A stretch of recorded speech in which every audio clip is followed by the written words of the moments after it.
Lok Seumawe, polisi sedang menyelidiki pelanggaran PPKM saat kehadiran selebgram Herlin Kenza ke salah satu toko peralatan rumah tangga terlengkap di kawasan Pasar Impres Lok Seumawe pada Jumat lalu. Hal itu diungkap Kapolres Lok Seumawe AKBP Eko Hartanto kepada antaroaceh.com, Minggu, tanggal 18 Juli tahun 2021. Pemko Lok Seumawe memperpanjang status pemberlakukan pembatasan kegiatan masyarakat (PPKM) hingga tanggal 20 Juli mendatang.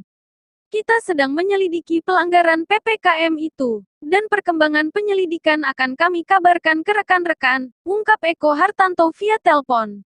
Kapolres mengaku belum bisa mengungkapkan siapa-siapa saja yang telah menjalani pemeriksaan, karena penyelidikan masih berlangsung.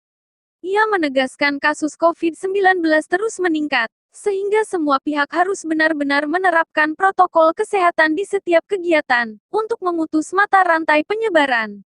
Sementara itu Kepala Satpol PP dan WH Kota Lok Seumawe Zulkifli mengaku tidak mengetahui terjadi kerumunan massa di toko tersebut, karena tidak ada pemberitahuan dari pelaksana acara.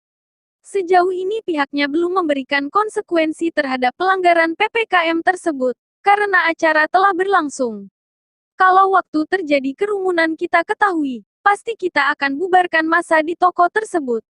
Terkait sanksinya, saya harus rembuk dulu dengan tim Satgas COVID-19 Kota Lok Seumawe, sebut Zulkifli.